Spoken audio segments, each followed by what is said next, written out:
For today's video may kakalikutin tayo isang laptop na Sony mga kalikot. So ang mayari nito yung ate ko. Hindi na natin na i-video kung paano natin siya binaklas. Ang problema niya is keyboard. Ayan, papalitan natin yung kanyang keyboard. Kasi minsan naghahang siya. Tapos may mga key na nagkiklik. So nakikita natin sa screen na may nagkiklik na mga keys. So naka-order na rin tayo ng bagong mga kalikot. Ayan. Ito na yung ilalagay natin. So kapag nag-order naman tayo ng bagong keyboard mga kalikot, type nyo lang sa online kung anong model ng ating keyboard. Tapos ang titingnan natin dito yung lagayan ng screw. Ayan. Tapos yung forma nitong ribbon nya. So kailangan parehas din sila. At saka syempre yung mga keys or yung mga key nya. So kailangan parehas sila. So ang nagkaibahan lang dito sa in-order natin mga kalikot, itong laptop kasi mga kalikot galing Spain. Tapos itong in-order natin US type, pero halos parehas sila. Nagkaiba lang dito yung enter nya at saka dito sa may shift. Ayan o. Doon lang sila nagkaiba. So try natin kung compatible sila. Wala kasi tayong ma-order na ganito yung forma ng mga key nya. Dito lang sila nagkaiba sa enter at saka yung shift.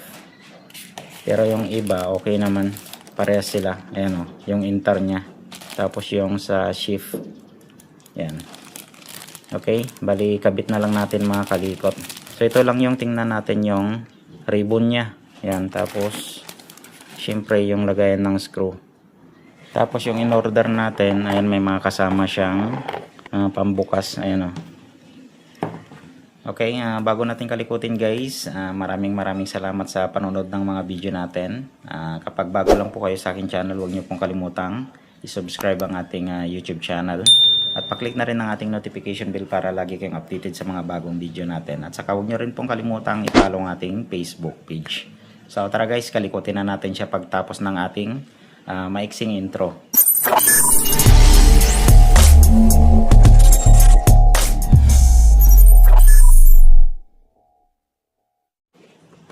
Buksan muna natin. Yan.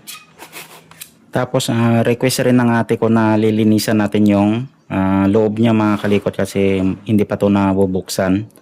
Tapos dito sa fan niya maraming alikabok. Bali baklasin muna natin siya. Saka natin lilinisan.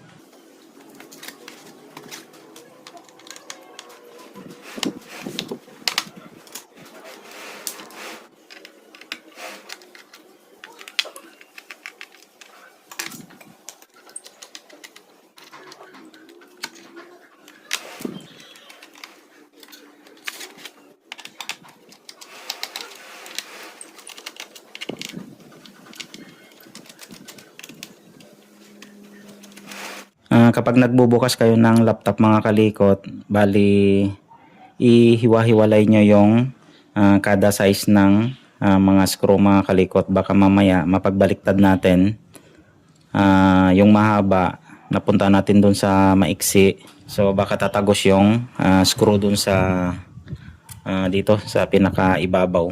So yun yung titingnan natin mga kalikot.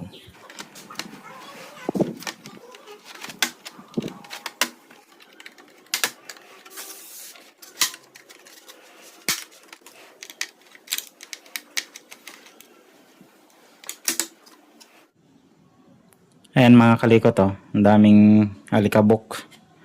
So linisin natin siya, yung buong fan niya, tapos check natin yung kanyang processor kung baka matigas na yung thermal paste. So palitan natin siya ng bagong thermal paste mga kalikot. Bali ito lang yung lilinisan natin. Linisan natin hanggang dito sa pinaka-exhaust niya. So hindi na tayo magbabaklas ng board niya mga kalikot. Dito lang sa kanyang processor at saka sa kanyang fan. Linisin natin siya kasi kapag barado dito sa exhaust niya, mag-stuck yung init dito sa loob. So kailangan linisin natin yung pinaka-exhaust mismo ng hangin.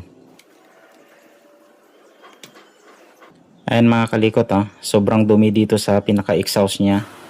So kailangan linisin natin to para yung hangin lalabas dito sa mismong exhaust niya.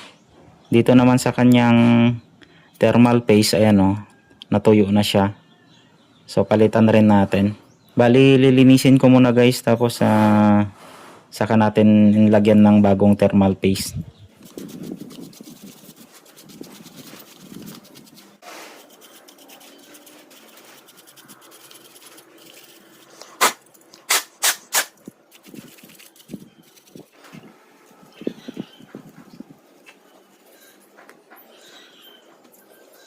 Ito yung pinangpanglinis natin mga kalikot, oh.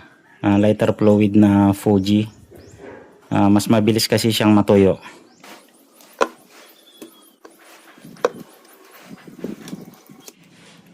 Check na rin natin to. Sa video niya ata to. Check natin kung thermal paste yung nakalagay.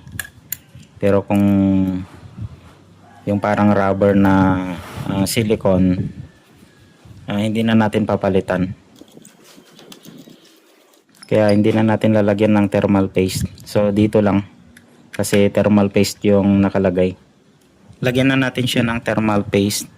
Bali kunti lang yung ilalagay natin mga kalikot para hindi siya kakalat.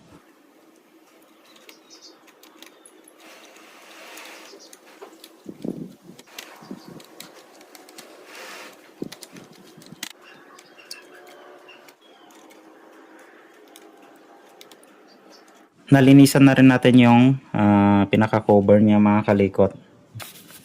Bali assemble na lang natin siya.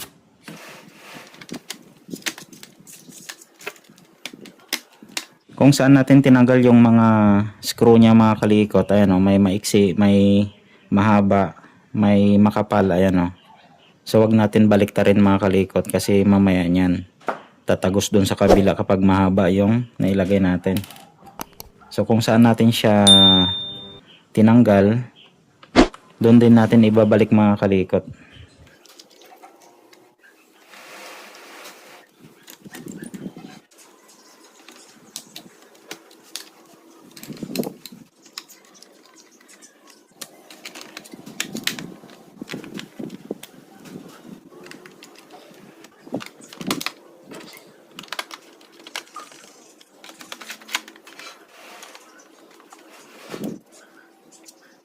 Ayan, bali kakabit na natin yung kanyang keyboard mga kalikot. So kung ano yung forma ng kanyang ribbon, gagayahin na rin natin yung original. Katulad nito mga kalikot, oh. Ito yung bago. So dito guys may double sided tape siya. So ididikit rin natin kung ano yung forma ng isa. Gagayahin natin. Kung baga kung ganyan siya, ganito rin yung pagkalagay natin. Yan. Yan, ganyan siya mga kalikot. Tapos nakataob siyang ganyan. Okay. So, kabit muna natin. Tanggalin natin yung tape mga kalikot. Kapag bagong keyboard kasi, nilalagyan nila ng tape yung mismong contact niya. Yan, tanggalin natin siya. Yan. Protection kasi yan ng contact niya. So, kung nakaganyan siya mga kalikot, yung bend ng kanyang ribbon, ganon rin yung pagkalagay natin. So diskarte nyo na lang kung paano nyo siya ikabit. O di kaya ganito yung siya mga kalikot, oh. Yan. Tapos saka nyo siya igaganon mamaya. Iwasan nyo lang na matupi yung ribbon niya dito. Baka mahirapan kayong ipasok. Hirap ipasok, ah.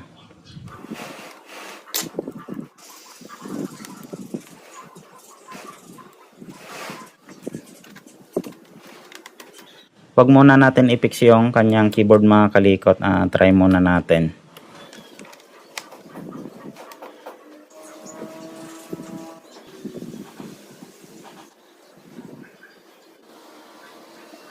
Try na natin mga kalikot dito sa Microsoft Word. Or sa notepad na lang tayo. Notepad. Lakihan natin yung mga letter. Isagad natin yung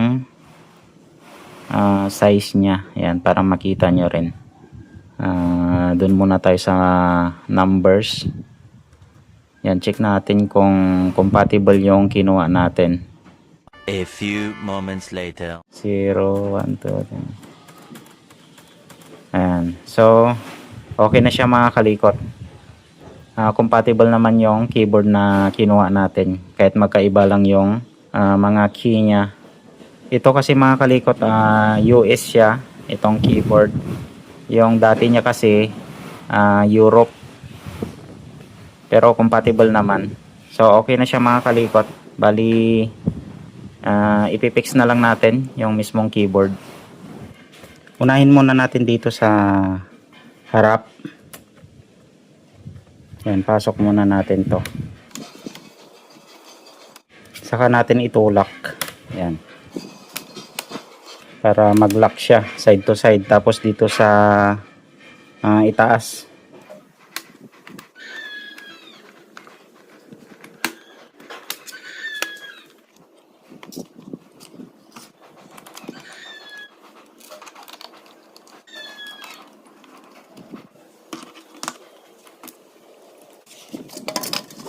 Yan, try natin ulit mga kalikot.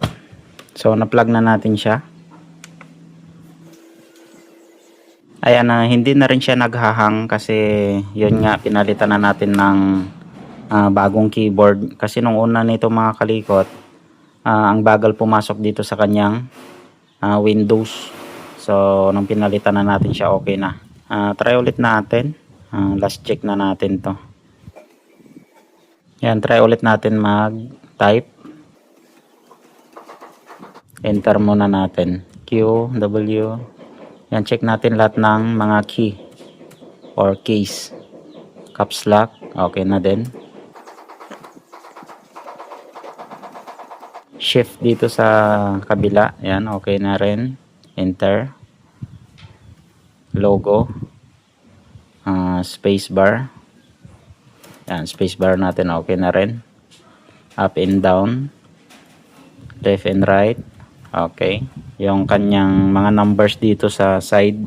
Yan, 0, 1, 2, 3. Ayan. Plus, okay.